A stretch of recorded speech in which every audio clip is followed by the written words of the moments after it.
Hey everyone, welcome to Smash Trivia. I'm your host, Smash Trivia John. You can find me on Twitter, Facebook, YouTube, Twitch, and Instagram by searching Smash Trivia to follow everything happening with me. I'll be one with the big old green head in the profile picture.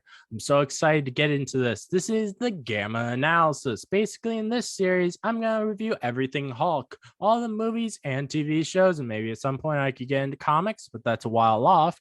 Hope you enjoy. Smash Trivia presents the Gamma Analysis. I want to ask everyone listening if they could please do something for me. Please share the hell out of this podcast with all your friends because I really want to get the Gamma Analysis to be big enough that by the time She-Hulk comes out, that maybe I could become press and either get the first episode early or be invited to premiere or even just get one of the press goodie bags. For this episode, I'm going to review the Incredible Hulk 77 Episode 10. Our co-host today is Keith, aka KeithSketches, aka Filmkritter with a K. How are you doing, Keith? I am smasherific. I am so excited that we are nearing a finale to a season, and it feels like we just started yesterday. So we have so much more Hulk to go. I'm very stoked. Yes, I'm so excited for that. All right, so the high trivia question for you today is: in the MCU, what is Hulk's Ben and Jerry's ice cream flavor called? Hulka Burning Fudge. Okay, I feel like you made the questions easier. If I'm wrong on that, I would be very surprised. Better be fudge. Right, well, I will give you the answer at the end of the episode. All right. And before we get into this, I highly recommend watching the episode before you listen to this podcast, as this is a discussion about the episodes. I do try to mention every scene in the episode, but sometimes I miss some. And also just because this is a commentary on the episode, it may not make a lot of sense if you have not watched the episode. All right. And the episode I want to shout out this week is the Mid Podcast. If you like wrestling, nerd stuff, or off the rails content, you will definitely love them. So give them a listen. All right. So for our review, we have the name of this episode, which is Life and Death. Sorry. What did you think of that episode title? I think it really raises the stakes even higher than a 747 could. Oh, yes. Yeah. So the first thing I wrote down, and I know this is something you would not have caught probably because you don't watch the little beginning previews at the beginning of the episodes. So I'm not going to say yet what I saw in that. I'm gonna wait till the end of the episode so as to not spoil anyone who wants to listen to this as if they're watching the show. But I'll just say, hey, just based on that little beginning preview, I immediately was like, this episode is gonna be really interesting. It was a very weird intro preview. I will mention what it was at the near the end of the episode. Okay. I don't want to recall like what could it be in the episode. Like how did they frame it? So the episode starts. It's actually with David leaving a truck that he got a lift in and finding across the road a pregnant woman sitting down. He asks her, "Can't get a break. Can't get a break." It's troubled person from troubled to troubled person. Everybody he runs into, he had like a 5-second breather with that other trucker. Yep. He's like, maybe they shared a sandwich. He had a nice time, and now he gets out of the truck. Instantly, he has to save somebody. Oh yeah. So he asks her if the two of them are headed to the city, and she says, "Yeah, just one more ride ought to get them there." He asks how long they've been traveling. She says a couple of days, and then a truck stops because it sees them, and the trucker offers them a ride. And David introduces himself as David Bernard, and she says her name is Carrie Taylor. And then there's also right before that, there was another car that went zipping past them, that did not stop for them, and that same car that went zipping past them zipped past us David again at the end of the episode. Oh, that's awesome. That's an awesome detail. I did not catch that at all. Yeah, it's a blink and you miss it thing. But hey, like, I just happened to be to notice it and as David was walking down the road. So the next thing that I wrote is, I gotta say it's nice to get another fake name, as I was starting to miss it after a couple of episodes without one. Even though they aren't logical, they are really fun. Yeah, it's fun to catch. Okay, what name is he gonna pick that we would not have even thought of? And it's like, oh, it's another B, and another B is fine. Keep with the trend. I like that. Yeah. It definitely isn't logical, because it definitely doesn't help his case having a B for every last name and David as the first name, but he might as well just call himself Dave. It's like, oh, no, I can't possibly figure out where this David Banner is, but I guess they think he's dead, so I don't know. And the next thing I wrote down was, we get something that we don't normally get in the show. So we got some text pop up on the screen saying that all characters, organizations, and events in this story are fictional, and that made me wonder if there may have happened to be like a real life situation similar to this, and they had to put that text up for legal reasons. That makes sense. Them dealing with a, kind of a black market kind of a adoption agency is it must have triggered something that caused for alarm that they needed to make sure they weren't possibly accusing anything or anyone of doing this specifically. They're just like, oh no, this is just for fiction. It's just a plot. Yep, definitely. But oh my God. But yeah, I just found that really interesting that they put that there, since there's not been a single other episode where they've had to put that there at the beginning of the episode. Yeah, that is strange. That's got to be the reason.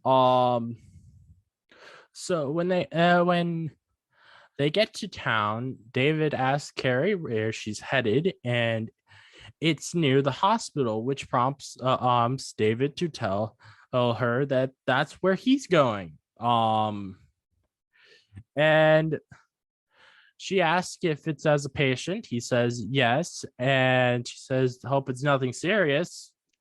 David pulls out probably one of the best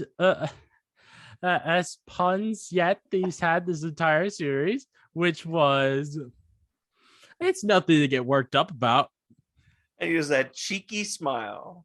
That cheeky, like the same thing with the 747, the stewardess or the flight attendant that said to him, we wouldn't want to make you angry, and he's just like he gives this cheeky look to the camera. It might as well have been right into the camera, but it wasn't.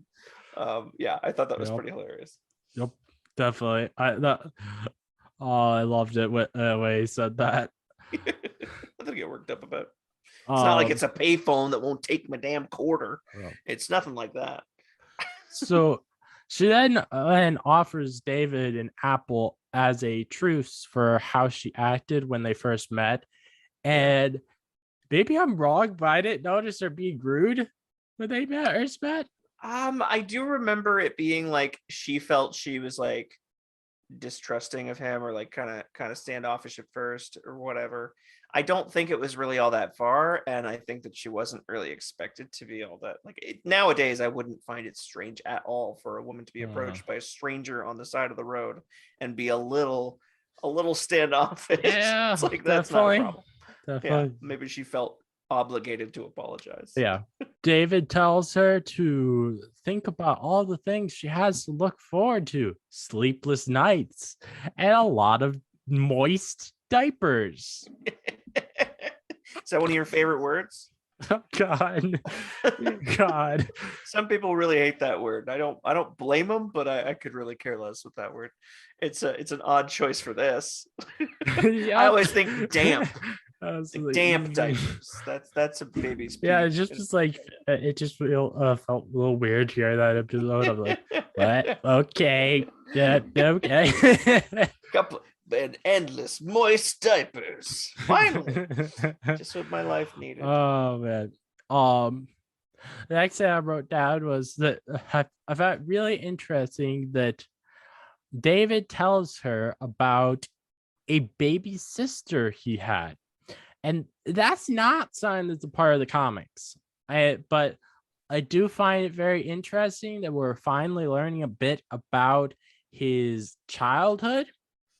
Mhm. And I really hope they don't remove the most important part about his childhood, which is the abuse from his father. Right. Yeah. I hope they do delve into that more, and then they reveal a little bit more. I think they Yeah. gotta, like, what do they got? 4 or 5 seasons? 4, I think. 4. They've got to delve into it at some point. Can't all just be The flashbacks thing of is, his wife, the which we don't get that much. only reason I could think of that they would not delve into it is because, as we found out when we first started watching the show, Kenneth Johnson, the director who made the show, he particularly wanted to distance it from the comics. Mm. But I think that's fair. such an important part about the comics that it would really be sad if they removed it. Yeah. Yeah, it'd be nice for them to note that attachment to the character is important. Definitely. Yeah. But I do think there is a chance that they kept it though, just based on how he talked about his baby sister, because he kind of made it sound like he did a lot of the raising of his little sister when he was talking to her. So I think there's a possibility that they might have kept it. Carrie then asks if he has any kids, and he says no. They then ask if he's ever been married. And he says yes, used to be. She has divorced, and he sadly says no. No. She says, this is a weird moment where she just we go back to hearing about his wife for the first time, and I don't know how long. He doesn't mention her much at all. oh no, We see, he doesn't. yeah, it's very strange. Mm-hmm. But I mean, like, I wasn't mad about it. I was just like, wow, we haven't heard about her in a while. It's such an odd thing to bring up here. Yeah, But I guess family was the main theme that she was trying to. definitely. They got to tap into that idea that maybe he's missing out on a family he might have had, and otherwise would have had, and so he's the best person to talk her into keeping her baby later. I don't know, spoilers. Yeah. So he then says, well, then you're alone too. He says, well, sort of. Yeah. She asks if he missed her, and he says, yes, I do very much. And she says, I guess that there's only one thing as bad as losing a wife, and that's losing a child. And I like when they she said that, I was like, damn, this is really dark.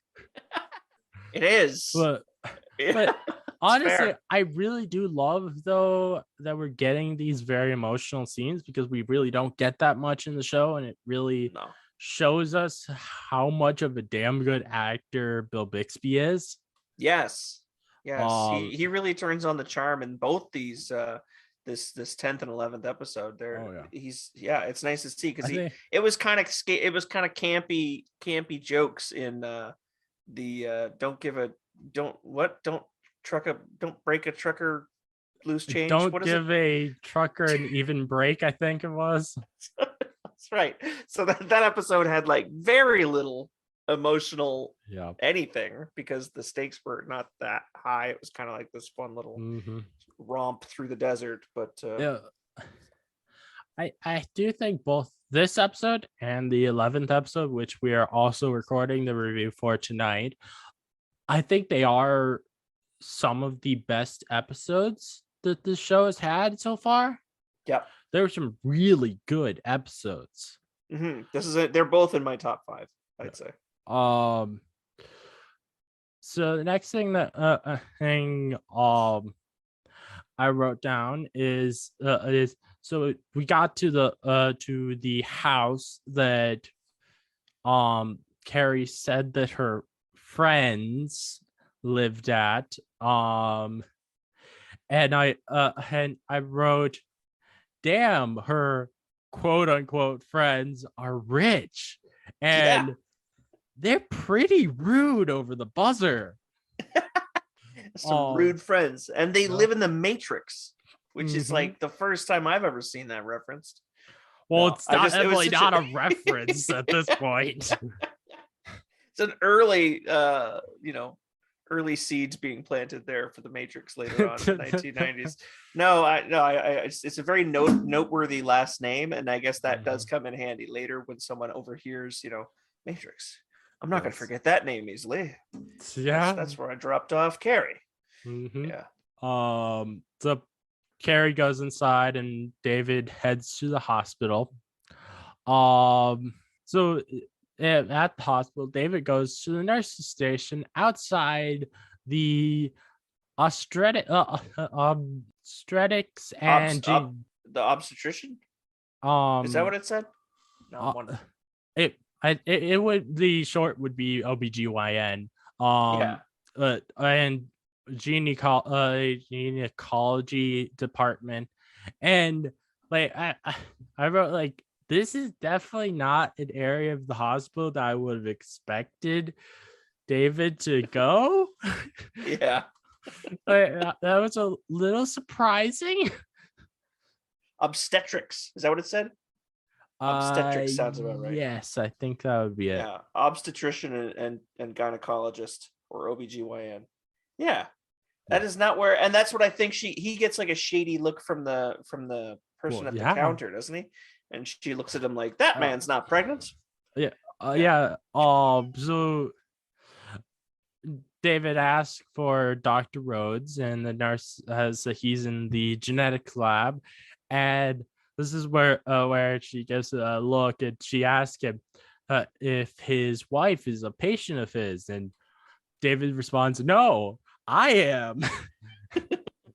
And I wrote that I definitely think that was a very valid question from the nurse because of the area that they're in. Of course.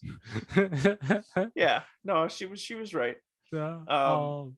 Did you recognize the actor who played Dr. Rhodes? Okay.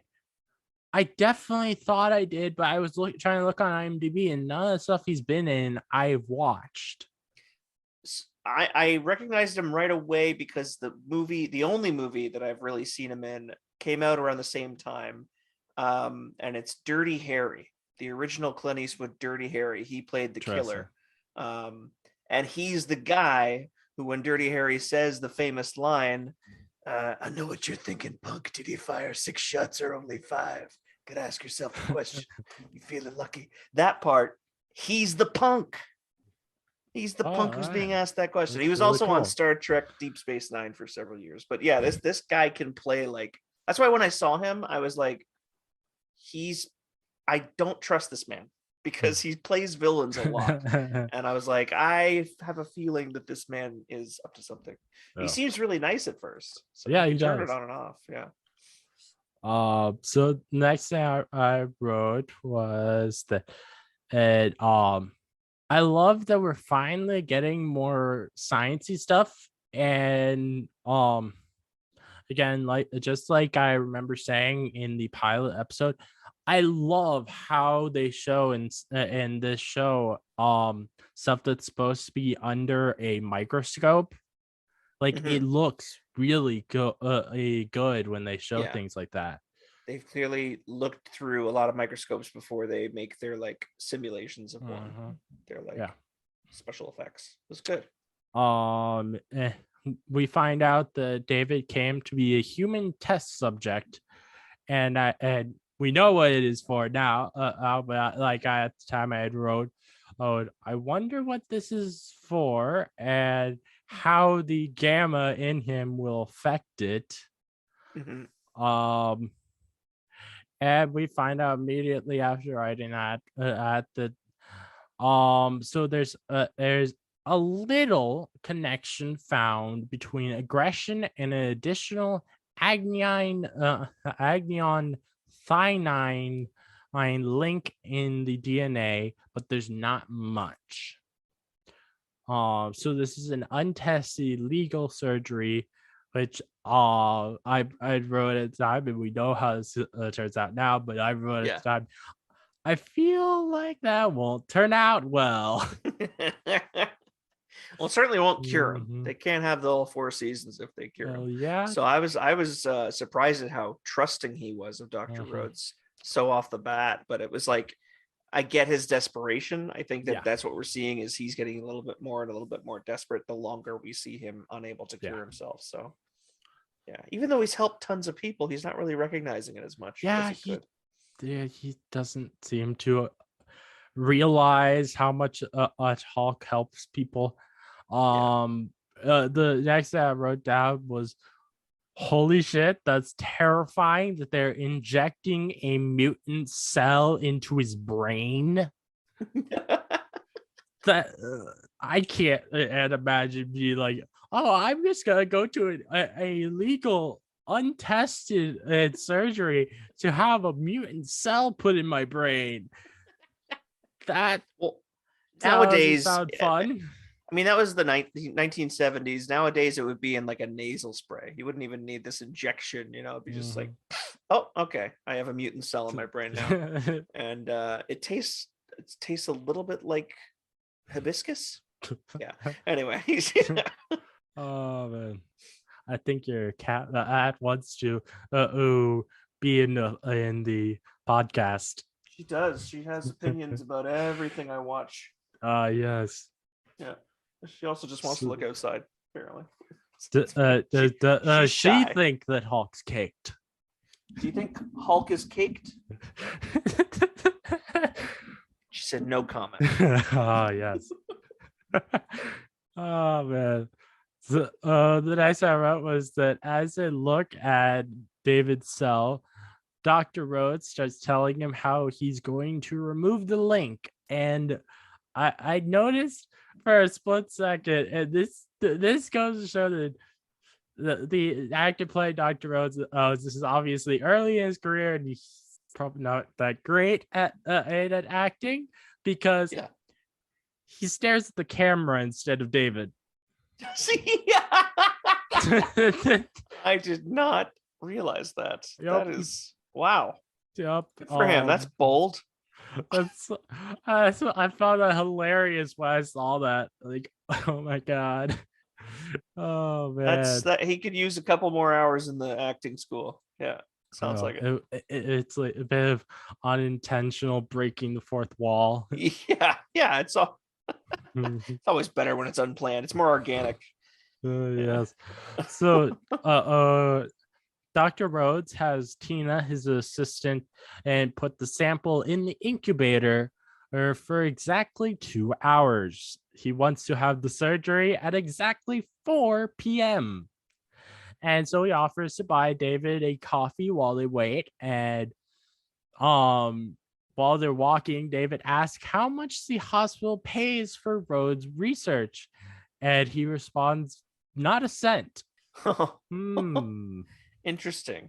Yes. Rhodes needs some what's it called? Extracurricular income.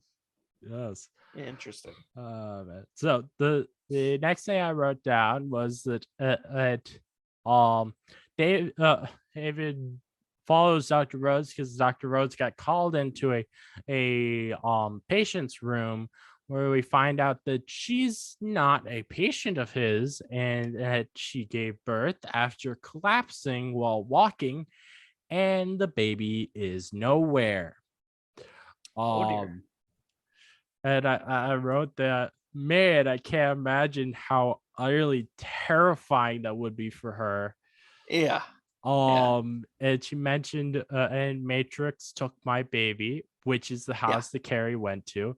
And I wrote at that point, I think we have our villain. Boom. The Matrix has her baby. Her baby's probably a Duracell battery by now. if I remember the Matrix correctly.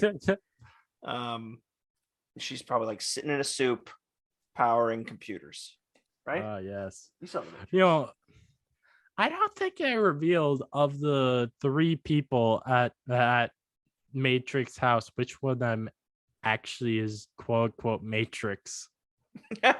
I think Ellen, Yeah, I would the have to matriarch guess. is the Matrix. I assume she's Ellen Matrix. Yeah, I'm guessing yeah. that. It also could be a fake name, Mm-hmm. which would be a smart move. Yeah, I was like more though I was guessing of it being probably a fake name, but I was wondering which one of them the fake name was for because they never actually revealed that in the episode. Yeah. So David then skips the coffee and heads to Matrix's house, and they conveniently don't remember the name Carrie Taylor, and that's handy. Yeah. mm-hmm. What do you mean? And Taylor. We see this guy in a lab coat, creepily looking out the window at David. And this actor, he seemed familiar to me. Almost as if he had already been a Hulk villain in the show before, but I looked it up and no, he hasn't. He's barely been in any other shows, and there's definitely not been anything that I recognize him from. So I don't know why I recognize the actor. He does look familiar to me too. I think he's got one of those faces. I think that there is some actor today that looks like this guy, but he's not really like a recognizable name. He's just in a lot of stuff.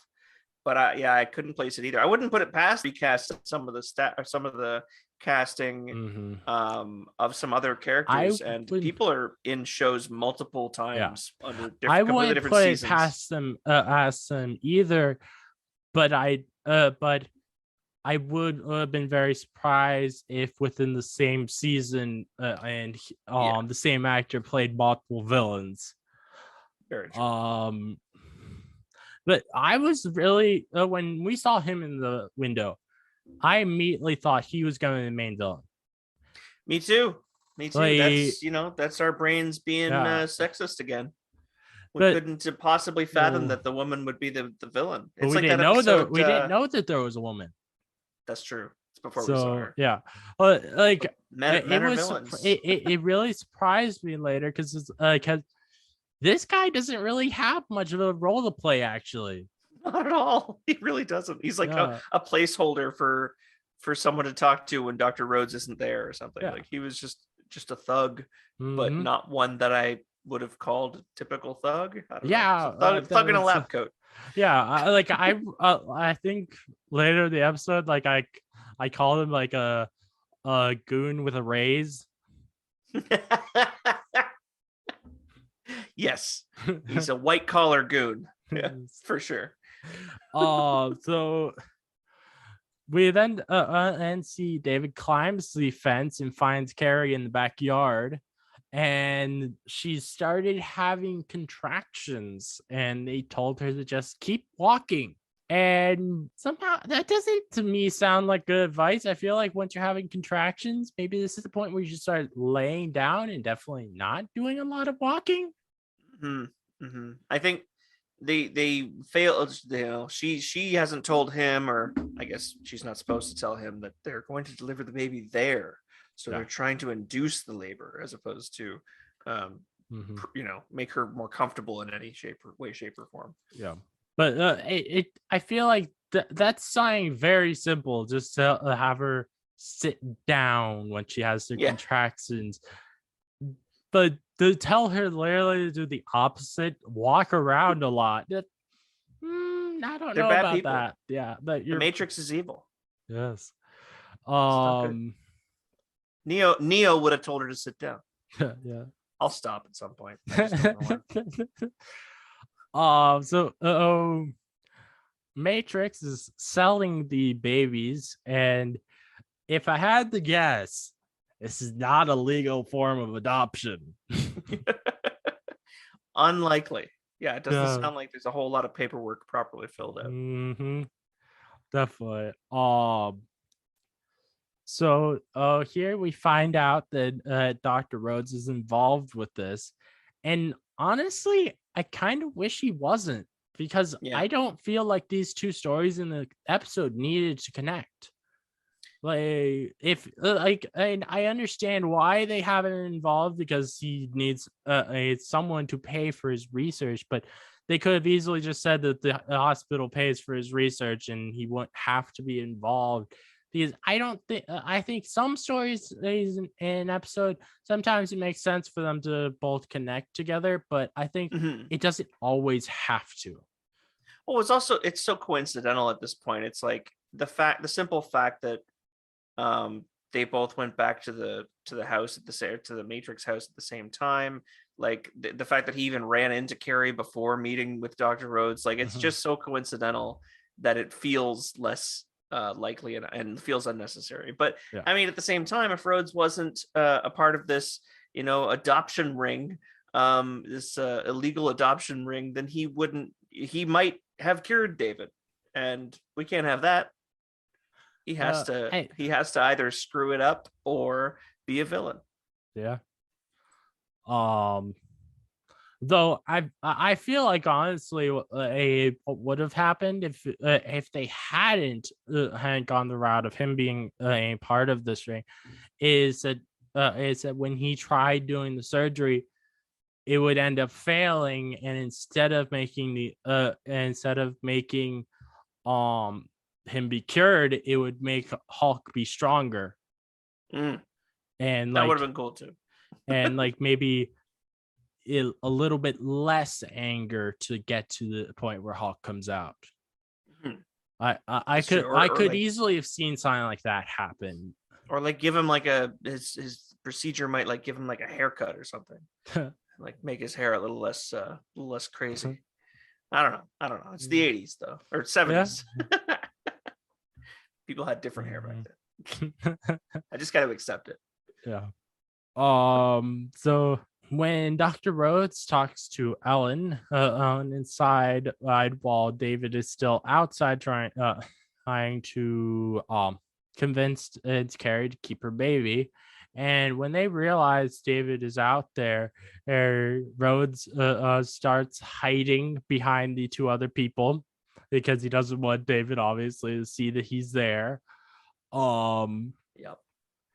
And after David leaves, Carrie asks Dr. Rhodes if she'll get to see her baby.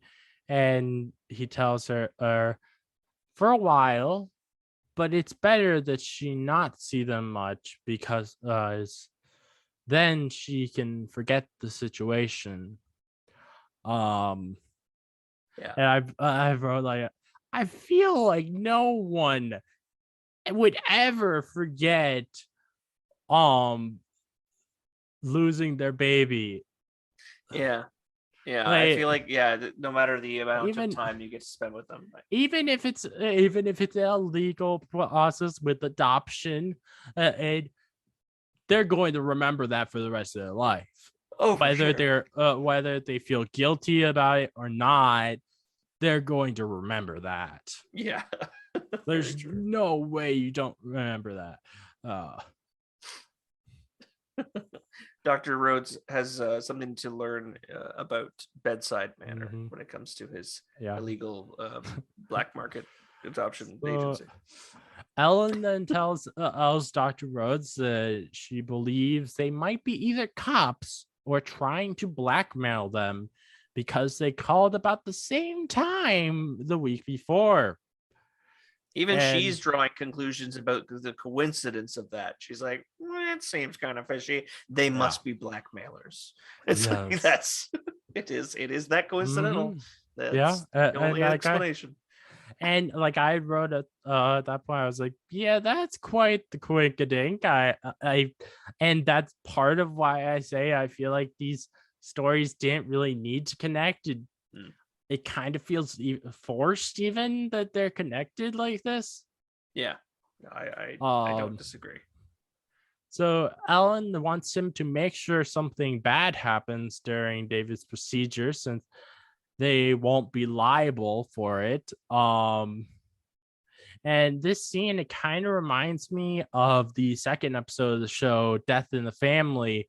And that's not a good thing or a bad thing. It's just an observation because it reminds me of the scene between the mastermind in that episode and Mr. Feeney. And Mr. Feeney. Yes. Yeah. Yeah.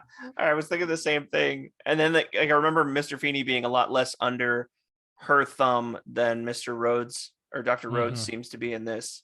Yes. And did you notice the camera angle change in this moment where she's trying to manipulate him to go along with the evil plot?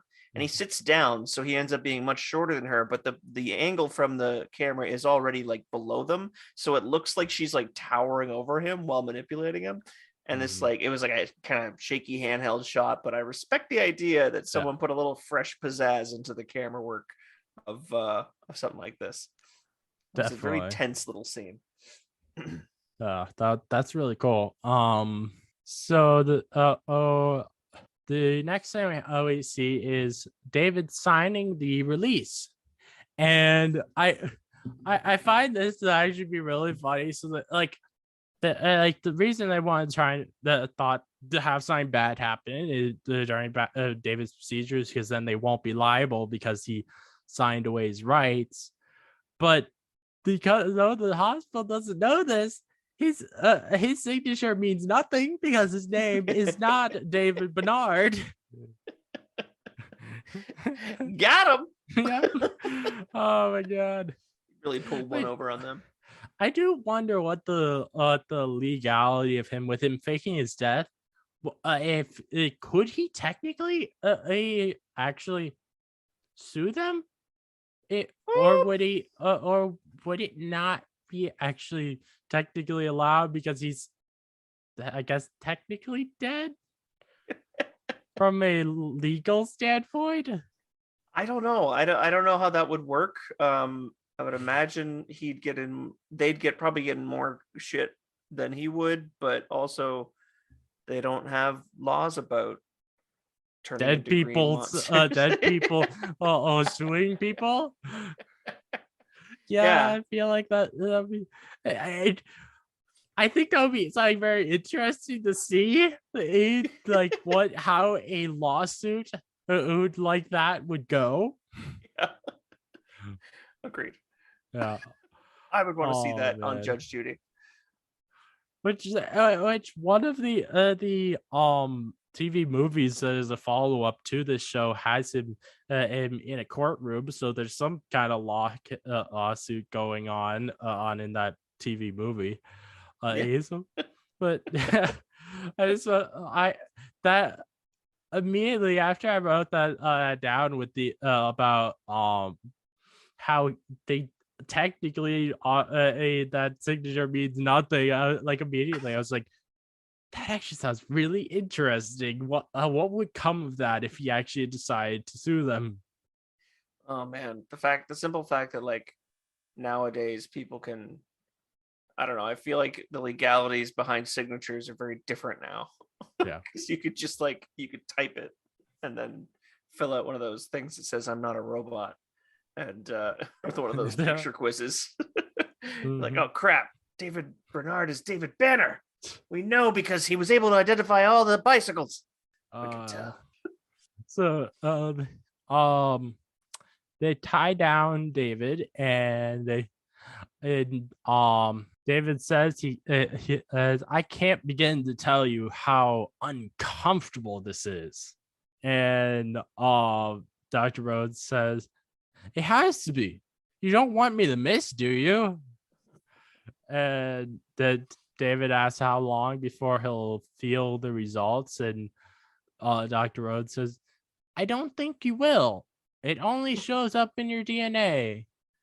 But like he pauses right after saying, I don't think you will. Did you notice him pausing there? Well, I kind of noticed it and just assumed that he was, he was going to give him, he already decided he was going to give him something lethal instead. Yeah. So it's like, I don't think you'll feel anything because you're about to be dead. Yeah. Just I like that he had that little pause there. Yeah. I thought that adds just a little bit to like his character personality. Yeah, it was definitely more sinister that way. Mhm. And then he freaking apologizes as he is administering a lethal dose of morphine. The man is a killer. He wants him to Definitely. feel. He's like, please don't be mad at me, but I'm going to kill you now. Yeah. I kind of took it as him being like, yes, he knows he's gonna kill him, but he kind of feels bad that he's doing this. I think he does. I think he doesn't. The simple fact that Ellen had to convince him to do it, and he's not just like out for murder. He's like, oh, I'm trying to save my name and my reputation so I can continue my research and stuff. It's like, but you're still willing to kill someone. It's a Hippocratic oath break for sure. Oh, definitely.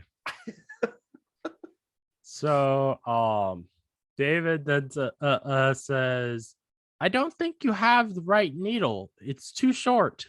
And I wrote that this is definitely gonna bring Hulk out. Yeah, he's gonna get a little upset soon. Funny thing is if the guy had just not showed him the needle and just done it without talking about it, he could have gotten away with something more, I feel, instead of bringing the Hulk out to maybe save David's life. I don't know if the Hulk would have come out if he was morphined to death. You know what I mean?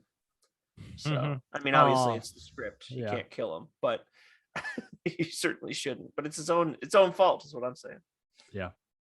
But I honestly, I think whatever the would be injected into him, I think Hulk would come out just because survival. Survival instincts of being like, what are you doing ain't better? Why are you doing something to my body? True. He's like, I'm here too, and we don't like morphine. Not a fan. I wrote that I'm not just saying that saying that the Hulk's definitely gonna come out because I saw it in the opening preview, but it just makes sense for this scene. I like how there's some sadness in Dr. Rhodes' voice as he tells him, I know it's in the wrong direction. These aren't these aren't the cells. This is morphine sulfite enough to kill you. Yeah. And then the doctor leaves and locks the room as Hulk starts coming out, not knowing the creature he just allowed to come out in a hospital. And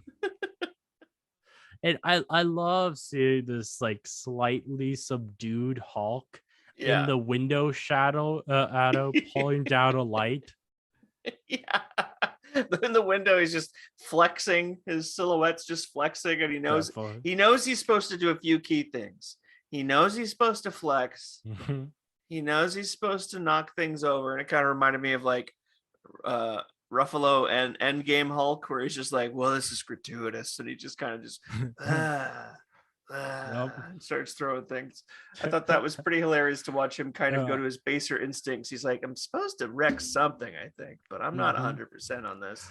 Yeah, and he's a lot slower mo than usual, I noticed. I found it hilarious as well, like the different employees at the hospital's like reaction to seeing him in the window. Yeah.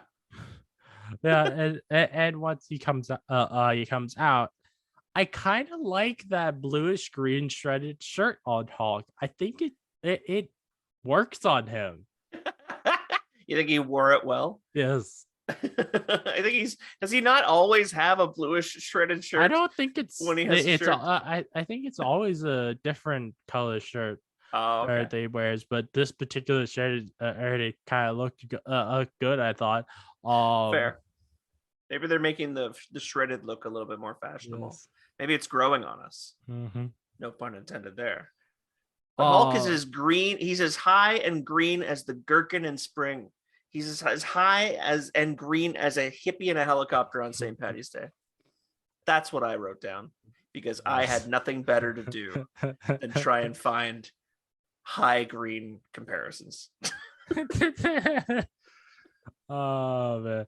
So there's a person with a food cart, and I found it really funny how this person just like it took them a while before they decided to run away. And then after they finally ran away, another person sunk to the ground behind the food cart. All right, and we see Hawk try to look to the side of the food cart at him. It's like, what are you doing behind here? Yeah, it's like he's trying to say hi. Yeah. I love that the performance we're getting out of Lou Ferrigno in this moment is so genuinely like he's trying something very new, doesn't get to play confused and drugged up high Hulk very often. But I wonder if what he was thinking while he was performing that, or whether they just said, you know what, we'll just get the performance out of you by leaving the green paint on for a couple extra days. Just come in Thursday fully green. It'll have suffocated you by that point. You'll be all drugged up. You'll feel the way we need you to feel. Oh my god! I don't know. Maybe the fumes. No, but I wonder like what he got in his head of like, how am I supposed to act like I'm high on morphine? Okay, I'll do my best. And he's still doing his snarl. He's still doing all his Hulk things, but I commend him for his performance in this. Yeah, and then just like we say about Bixby, like Lou Ferrigno, even though he's supposed to be like this big dum dum with Hulk, he honestly is a pretty good actor. Yeah, he does it well. He does it well, and he's done it in many. Not this performance, but he's done well in many cameos since because of his fame from this show. So everybody loves to have Lou Ferrigno guest star in something. Yeah. So the next thing I wrote down was that I feel bad for Hulk not being able to be at full strength, alertness, or even being able to see clearly. Yeah. And I wrote, good for you, Hulk. Knock over that food cart. Yeah, I was like it just came back to me like the I'm supposed to knock this over, right? That'll scare them. That'll keep these people away from me while I figure out what the hell's going on. God. Yeah. And then he goes to the elevator, and that little guy with the walker. Yes. He's like, he could have killed that man by sitting on him by accident. Oh God, like, yeah. Anything could have happened to that man. Yeah, I wrote down that, oh my God, that's terrifying. Having to be in an elevator with a subdued Hulk. And then for some reason, he could end up leaning up against all the buttons. And then for some reason, to make the matters even worse, Hulk broke the control panel off the wall. He's like, I would have pushed the button for you, son. Oh dear. Oh my gosh. What am I getting out of here? And then Hulk jumps down on the elevator shaft after breaking a hole in the wall, and then he breaks through another wall at the ground level, and I think that they used the same scene from the final round episode here. Yeah. Because it definitely did look like this was following up from where they from that scene. Did you? I thought, and I got to make a GIF of this. I'll make a GIF after we record for sure of the Hulk falling in this moment, because he's just kind of like flailing his arms, and I don't know if he's on wires or something, or maybe he's just holding still in the background. I don't know how the hell they did that, but it was really funny looking. And I just love the 70s. It just made me really love the 70s. Yep. And also, part of why I say that it definitely doesn't feel like it follows up the scene of him breaking the second wall. Doesn't work with continuity. Is when he breaks through that wall, he doesn't have the shirt on. Sorry, my alarm just went off, and I thought I had deactivated that. Can you repeat that point? Oh yeah. So the reason why part of the reason why I think it's very obvious that this scene was not supposed to be in this episode, but they just added it so that we could have a thing of Hulk breaking through the wall, is because when Hulk breaks through the wall, he doesn't have the shirt on, Mm, and that. Yep.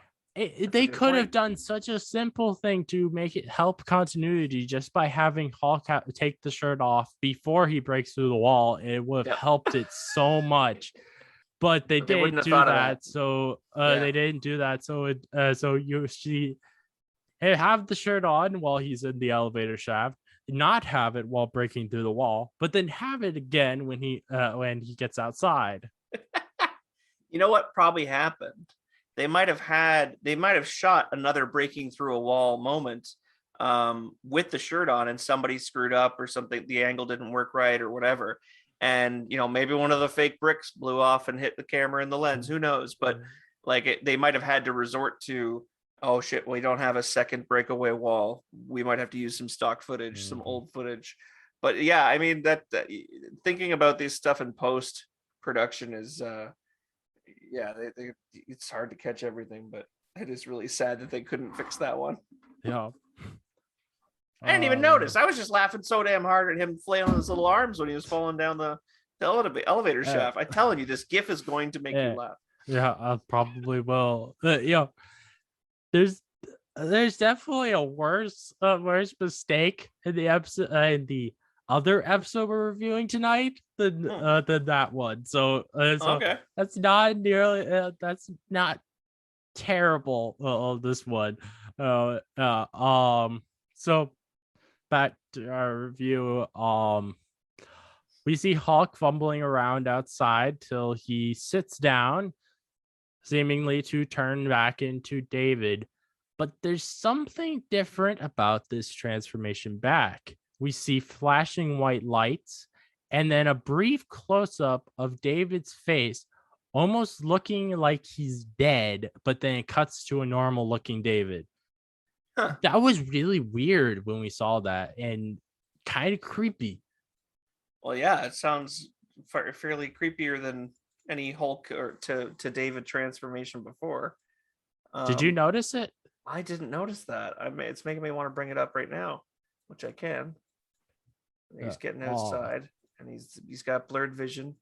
Mm-hmm. I think they were trying to make it like, oh, if he turns back right now, oh, I see the bright light. If he turns back right now, will he die? Kind of thing, and raise the stakes. Or maybe his change was so slowed because he's so high, like doped up on morphine sulfite, which, by the way, it's pronounced morphine sulfate. I don't know if they weren't just weren't allowed to say that. Maybe they're like, oh, don't tell people what we really could drug you with. But morphine sulfite is what the guy says. They've never had a problem times. with that before in the show. They've they bring up morphine a lot. Well, no, of having the real names of drugs. True. They definitely have used sedatives, real names before. Yeah, I just thought that was funny. There definitely was with the 747 episode. Yeah. But you're right. They do make it more freaky. Yeah, I think it's got to be the morphine. See the cut of it close up on his face. It looks almost like he's a zombie. Yeah. That makeup is a little more real, a little more fresh. Wow. But yeah. So that is freaky. We hear the repeated words of Dr. Rhodes saying, morphine sulfite as David fumbles trying to get up. And then David falls down a hill onto concrete and struggles getting up again. Yeah. And we see Dr. Rhodes goes back to Matrix house where Ellen wants to do the same morphine sulfite injection to Carrie after she gives birth. And for a while we have it like really quick cuts back and forth between David and and what's going on at the house. So the next thing we see is that David makes it to a phone booth, but he's not able to get the coin in the hole. It just drops out of his hands. So yeah, we hear again, and we hear in David's mind the address that Carrie said earlier, and Yep. David just happens to be on the exact same street of it. That's convenient. Well, it is. They did say earlier that the Matrix house is very near the hospital. Mhm. So I mean, it's got to be in. Well, I wouldn't call what David's doing right now walking. It's got to be in slumping distance of some kind. Yes. um, Dragging. I was. I just thought that was funny how like he remembers in his mind where he's supposed to go, and then he just looks up. Oh, I'm already on that street. I thought this place looked familiar. Yeah. We I have that the part I wrote down for this part anyways, and it's Mhm. coming up still. Was just we get back to the hospital, and I guess his name's Dr. Crosby. He was the other doctor that Dr. Rhodes asked if it was his first day or whatever, because he didn't understand what he was doing, or he was making the guy second guess himself. Yeah. And now this guy is coming out of the woodwork as like a hero in the story. But yeah, We definitely. barely had a chance to really meet him, but he's like trying to like figure out what Dr. Rhodes was up to. Meanwhile, David's over here dropping dimes and licking the wall like the snozzberries taste like snozzberries. Yeah, I don't think I ever caught the name of the other doctor, so I'll just take Dr. Crosby. I had to look it up. I'll be honest. Yeah, IMDb, Dr. Crosby. So then we hear at the hospital that Jack has been holding up a nurse for 50 minutes asking questions, and another doctor, Dr. Crosby, takes a look at the patient from earlier that Dr. Rhodes filled with sedation. And the doctor says he doesn't believe this. Take her off of it immediately. Yeah. And what was Dr. Rhodes trying to do? Yeah. And back at the Matrix house, Carrie tells Dr. Rhodes she's not sure she wants to do this. And Dr. Rhodes responds, Carrie, it's a little too late to say you don't want a baby. And Carrie says, okay. Not that. It's maybe I want to keep him. And he responds, babies are expensive. She says, yeah, but what about state homes and child support? And he just starts ignoring her, saying, deep breaths, come on. Like, you irrational woman in the middle of labor giving a birth to a baby, you don't know what you want. Yeah, that's what he's thinking. That's what he's really thinking. I was thinking more of it. He was thinking, maybe if I ignore her, she'll stop talking. Yes, and maybe if I ignore her when I'm giving her the morphine sulfite later, she'll start dying. Yeah. What a terrible doctor. Yeah. We see a David arrive, still dazed, and he starts walking along the fence. And then Carrie says, as if she could get into an aid program, that she could afford to keep him, that she could maybe afford to keep him. And Dr. Rhodes says, it's possible. Carrie says, the most important thing is I love him. I want my baby. And this everyone else in the room, it causes them to have a scared expression on their faces. And you wrote that? Yes. I love that.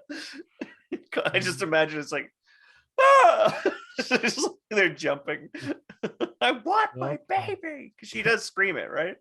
Yep. She screams it like a bunch of times. Yeah, David's like in earshot now. Yeah. Well, I don't think he can tell what's going on there right now.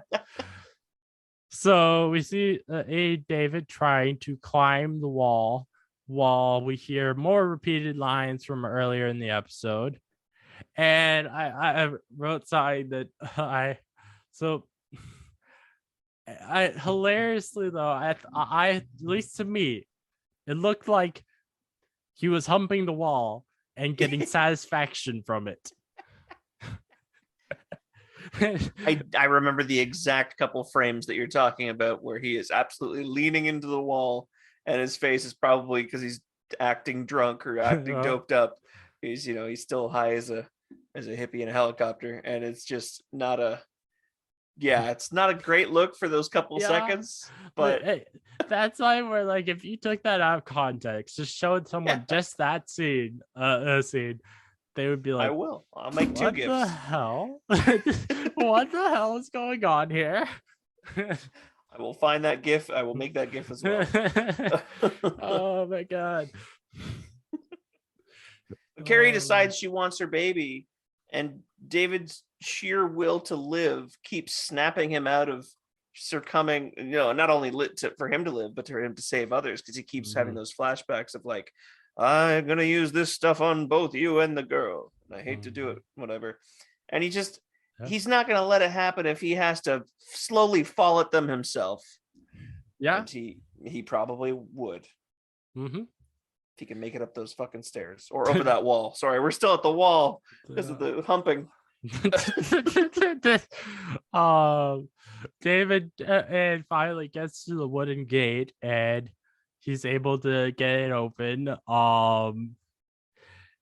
And it cuts back and forth really quickly between David trying to get in and them trying to state Carrie while she just repeatedly shouts, I want my baby! I want my baby! Good acting. Back at the hospital, the patient woke up and she tells Dr. Crosby that Matrix and Dr. Rhodes sold her baby. And he says, I think we need to call the police. And David starts trying to head upstairs. And I wrote that I think we're due for another Hulk out soon. Yeah. David then falls back down the stairs, which if Hulk had not come out in this scene, that probably would have killed him. Yeah, no, that was a damn good stair fall from his stuntman. Yeah, because that was very convincing and looked very painful. Like that, he could have seriously been if not killed, like had a massive amount of bones break from that fall. So the Hulk obviously comes out from that. And Did you notice? What were you gonna say?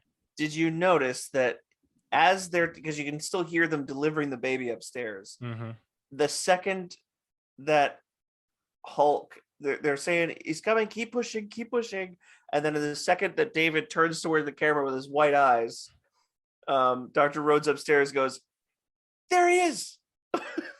He's clearly talking about the baby crowning, and it was just really funny that's lined up perfectly, and he's like, there he is. I couldn't help but laugh at that part, but man, he hulks out. Great. The Hulk is back. Yes, we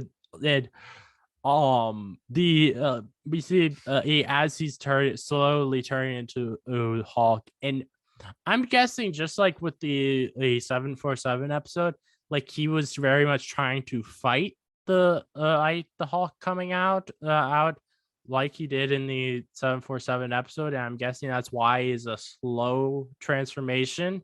As he crawls up the stairs. It could still be the morphine. I mean, maybe he's burning off. Maybe that transformation, because he seems fine once he gets up there. But it was an immediate transformation before when the morphine first was put into him, and I imagine at that point it was more potent than it is now. It's possible. Yeah, I was thinking that maybe it was because it hadn't taken full effect and he was just pissed off. Then, and then later it's like his slow transition back to David was like also slowed down and weirder than usual. And then that whole dime and the phone and the wall humping was a great acting by David, by the way, by Bill Bixby, doing both those scenes, being like, oh, what would he be like if he was completely zonked on the opioids. Mm-hmm. That's the next thing I wrote was, right as the baby comes out, Hulk bursts through the door looking incredible. Incredible is the right word for sure. Nicely done. And Hulk picks up Dan, who Dan does not look scared at all. He just looks very confused. Did he pick him up like a baby, or like he's just I think he just grabbed him like he's holding him on his to his side. And you see Dan's face, and like he doesn't look scared at all. He just like, what is going on? What the hell is going on? Really didn't expect this to happen today. Yep. Oh man, it's a living. Yeah, one of those kind of moments. Yeah. So this is where I wrote down that he's that earlier in the episode I was thinking he'd be the mastermind based on him looking through the window, but like, he's actually not in a lot of the episode. He's like more like a higher up goon. Yeah, he's like an extra. Yeah. He's got nothing. He's got nothing to say, nothing to do except look not that scared and just be confused why he's being dropped. Yeah. And the next thing I wrote down is that I think this might be the most violent Hulk has ever been in this show, as he throws Dr. Rhodes down the stairs and Dan off the balcony. As like, normally when he does things, he doesn't really do things that could kill people, but these are definitely things where that could definitely have killed them. Yeah. Well, maybe that's the influence of the morphine still. He's just not really with it. So he's like, pretty sure this distance is fine. And just dropping people. Like, I thought for sure that guy's ankles are toast, at least. Oh, yeah. Like, yeah. I was more concerned for Dan than I was Rhodes for some reason. The stairs didn't bother me as much, but the just dropping a guy off the second floor. I don't actually know. I feel like stairs you're not falling that high up of a distance. Like, stairs can rough you up just as much, I think, as a fall, and that wasn't even that high of a fall. True. And the stairs will beat you up one at a time. Yeah. Yeah. The next thing I wrote down was, we see the two detectives arrive, and we see Hawk run back into the room and scare Ellen away from the baby. Nice. And Hawk starts grabbing the baby as Carrie screams, "No, don't touch her!" And Ellen then runs outside to the detectives and tells them that he's with the baby. And I wrote, how did Ellen know that the detectives were out there? Very good question. She might have just been fleeing the room because the Hulk like snarled at her, but but would she have fled the entire house? I don't know. That it's interesting. I wrote down this is yet another of Hulk's ultimate gentle tests to make sure that the big destructive force would never hurt a baby. Mm-hmm. So what a great demonstration of his goodness. Definitely. Deep down. Yeah, even though he just dropped a guy and probably killed another guy. The baby's gonna be fine. Yeah. The baby didn't do anything wrong. Didn't do nothing, and he's an instant moral compass detective. Mm-hmm. So as Carrie keeps saying, please don't hurt her and put her down, Hulk holds the baby, and in a really cute moment, Hulk actually smiles. And I wrote that Hulk, though, definitely doesn't know how to hold a baby. because he's not holding her neck up, which would have ended really bad in real life. True. That baby must have been a little older than 5 seconds old. Yeah. So the next thing we see is that the detectives come up holding guns at Hulk, but Carrie tells them not to shoot, and she asks Hulk to please give her the baby. Hulk then gives her the baby, and the detectives then tell Hulk to get away from her up against the wall. Yeah. And I honestly think this was really stupid of the detectives. Because have they never seen an episode of the Hulk? Well, it's not even that. The reason I say that is that this is stupid is because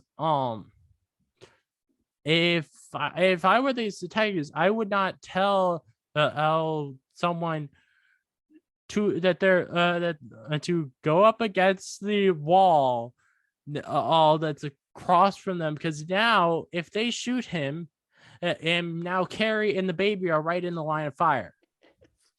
And if you're a cop, you have to be watching for everything that's in the room. You cannot allow some bystander to be in the middle of the fire. Well, maybe it doesn't count when the bystanders are laying down. I can only imagine that being their rationale. They're just like, oh, she'll be fine. She's prone. She's leaning back. We can hit this tall guy. It's okay. Oh my god! It just made me laugh. Their phrasing immediately made me think, oh, the Hulk's gonna do his thing. He's gonna smash through this wall. Oh, yeah. I don't know if you guys know about this wall thing that he does. He doesn't like them. Mm-hmm. He doesn't like walls. Oh man! Hulk. I wrote that Hulk growls at them, and like he does what they tell him to do to absolutely a hilarious effect. I really laughed so hard when he put his hand on the wall, breaking it down. Yeah, that was great. I mean, yeah, technically he followed every bit of their orders. It's true. And then we see another epic Hulk jump as he runs away. I loved seeing that.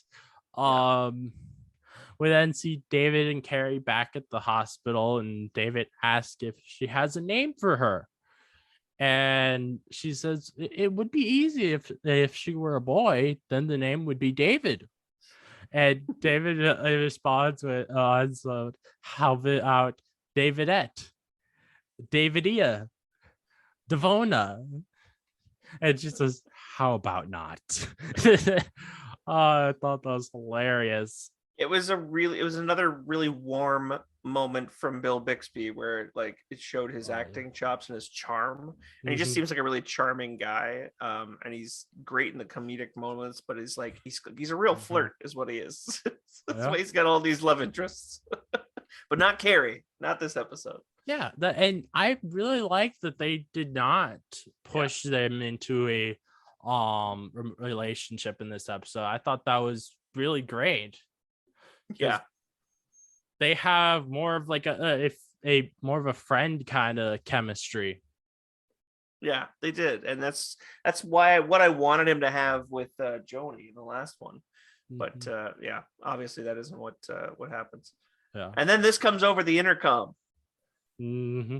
There's a reporter here with the National Register, Mr. McGee. I didn't know if you wanted to talk to him. He's a terrible pig. That's my favorite. And they cut off right at the pig point, and he's like, well, I gotta go. Yeah, he immediately was just like, yeah, I got to go. Carrie then tells him that they'll be all right after the sleepless nights and slightly moist diapers. Yeah. And David says, or worse. And I think we just got our first shit joke. All right. And like I wrote that it's a great callback to the beginning of the episode. I thought that was really cool. It was. we finally actually see McGee in the episode, and it's really close to us again to him seeing David, but David stuck his head in a water fountain so it's not visible. That was so like, that was the least climactic, tense version of him nearly finding David. He just sticks his head in a fountain for 5 seconds and dodges him completely. I thought that was so funny. Smooth. Yeah. So the next thing I wrote down is that David is back to trying to get a ride, and as I said earlier, the episode we get another callback to the beginning as we see the same muscle car go past him that did it at the beginning to him and Carrie. So like my final thoughts on this episode is that actually before I'd say my final thoughts of the episode, why I said at the beginning that the preview was really interesting is that it painted Hulk as a villain that was trying to take people's babies.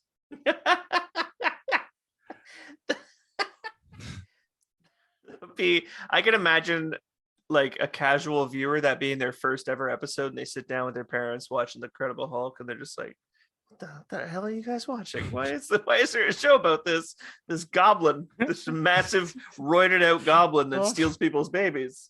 Yeah. Odd. Oh my god.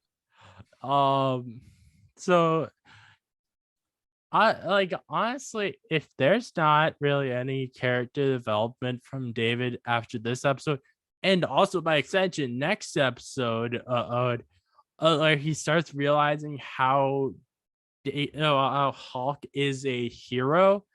Yeah, I'm honestly gonna start getting a little bit pissed, because like both times in this episode and both times in the next episode, that if Hulk had not come out, David would be dead.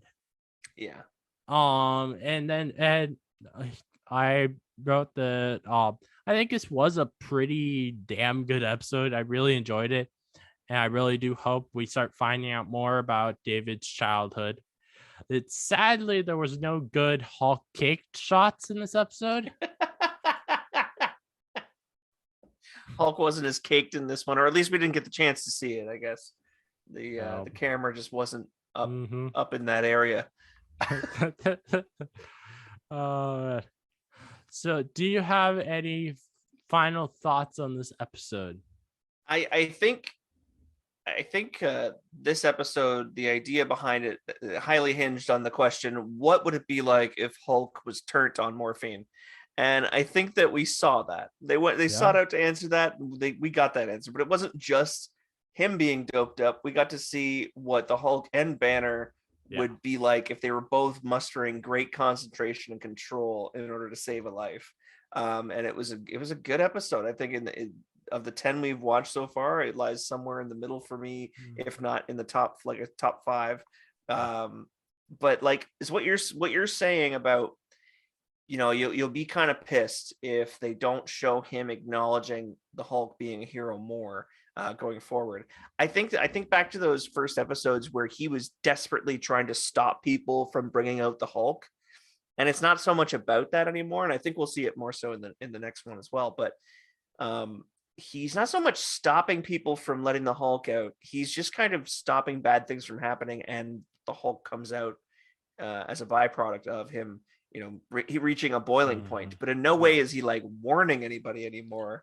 At least it doesn't feel like that. Yeah, but he's still like, he's particularly trying to get rid of the Hulk as if the Hulk were this really bad thing.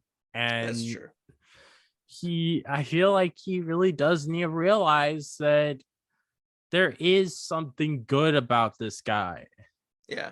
And like the fact that like every time I'm after he comes out, though, he doesn't remember what happened. Does he ever hear everyone around him being like, "Oh, this Hulk character, he's so awful"? Like, no, they like more of or people I'd say like the Hulk saved us. Mm-hmm. The only person painting Hulk as a bad guy is Jack McGee. Was So I don't know if Yeah, I it don't know if we'll get that was. same Jack McGee, but I agree. And I think to me, the more things, like even if he does accept that, okay, the Hulk's not out to hurt anybody, and I've done a lot of good as the Hulk, he still has to kind of live on the run for the fear of like society not accepting Mhm. the Hulk as a gentle monster. He still doesn't have his life back, which I don't know how much he would want, being that he's presumed dead, and all the people that he knows are, and he's having a better life this way, and he'll come to realize that. But Oh, I there's. think it maybe just is more of he worries about just the fact that he's having to live on the run this whole Mhm. time, and he wants I to like I think relax. the only part of his old life that he may want to get back to is something we just got revealed about in this episode, is the fact that he has a sister. Yes, and I hope they Yeah. definitely bring that back up. He has to have family. So yeah. All right. So my trivia from the episode, and our first bit of trivia from the episode is actually right about is about what we were just talking about. So in this episode, David mentions he has a younger sister, which we finally meet that younger sister in the third season episode Homecoming. Oh my goodness, that Yes. long? We have to wait for the sister. Well, Yep. damn it, she better be awesome. The the next thing I have from the trivia section is that Hulk's grunting sounds just like the Gorn creature in Star Trek's X Arena, and this is presumably because the same actor Ted Cassidy provided the voices for both. Oh wow, Um wow! and I didn't then realize that wasn't Lou. no. Oh, I don't think Lou, at least in this show, has ever done the voice of Hulk. Um, he does do a voice of Hulk in one of the animated series, though. Oh, okay.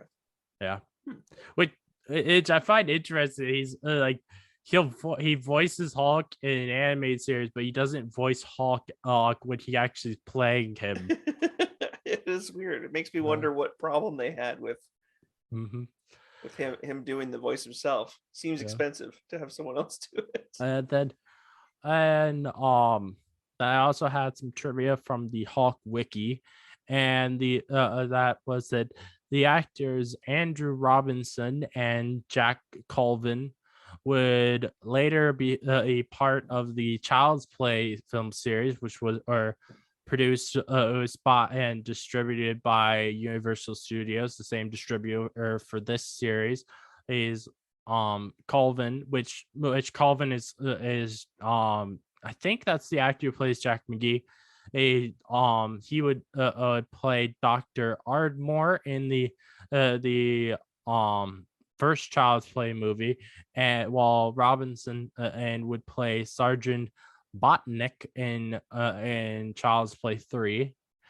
And then and from the goof section on IMDb, we have during the first scene on the side of the road between David and Carrie, there's a constant change between bright sunlight and dark overcast.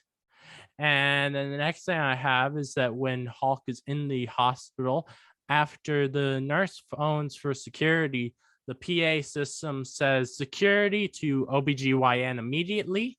And I'm guessing the person who wrote this down was like that who actually works in hospitals. Those, so they know these things, but they it was said that in hospitals they would avoid such panic-inducing words to prevent visitors from panic, and instead of security, something like code blue or code yellow would be used, and instead of immediately, stat would be said. Yeah. And then as Hulk jumps down the elevator shaft, we see that it's stuntman Manny Perry who is playing the Hulk, not Lou Ferrigno, while he's actually jumping down. And after David signs the release form for the hospital, the notary stamps her seal on the bottom of the form, and it's a state of California seal, while the hospital and this entire episode takes place in Maryville, Oregon. The pants that David is wearing are different from the pants that the Hulk is wearing, as they should be the exact same. While David is wearing a fancy blue designer jeans with a gold button on the rear pocket, Hulk is just wearing basic blue Levi jeans with no gold button and different different patterns on the pocket. And it says, as is when David transforms, the pants shouldn't change. They're just supposed to stretch. Yeah. Yep. And so the answer to the trivia question from earlier, you got correct. It was Hunka Hulk burning fudge. Oh, okay. Yeah. I think I said Hulka burning fudge instead of Hunka Hulk burning fudge. Yes. All right. Close enough. Yep. Right?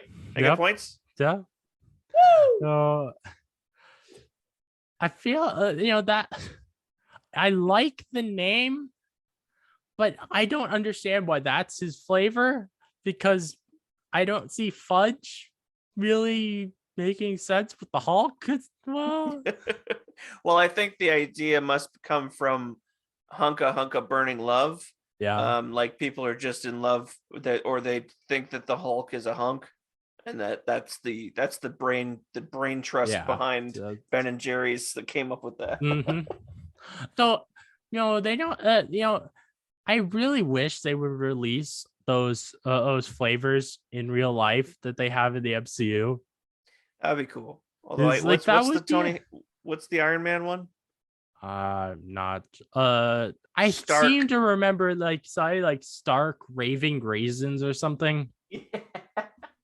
Something like that. That sounds terrible. Stark, Ben and Jerry's, Tony Stark ice cream.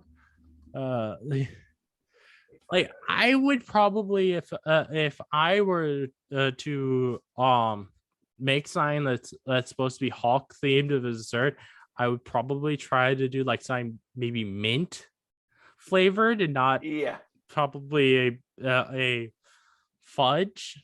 Yeah, that's fair. Stark raving hazelnuts. Okay. That doesn't really rhyme better much. Okay. Doesn't. So before we end off this episode, is there any final things you would like to say? I am nuts about the show, but I think that my favorite episode is about to come up, so I am stoked even more so about that. This one was fun, and it was very fun to rewatch the clips, a couple clips afterward, because I wanted to see Dr. Rhodes in Dirty Harry. I highly recommend you watch that punk moment, because seeing Dr. Rhodes go for his gun, spoilers, is quite a hilarious moment. So if you thought that he was not the greatest actor when he looked down the barrel of the camera in this episode, you should see him leap for his gun and the noise he makes right before getting blown off the edge of a reserve or what's it called, a water tank. Doesn't matter. I watched it.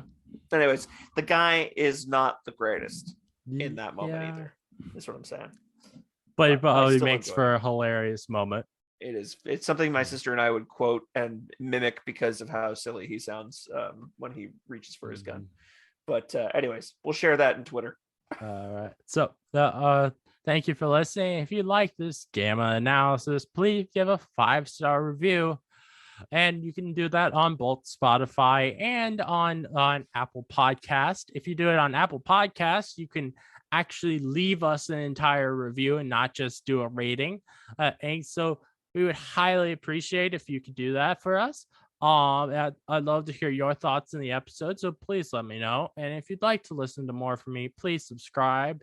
Many more Gamma analyses coming from me, so keep on the lookout. This again is your host, Smash Trivia John, signing off.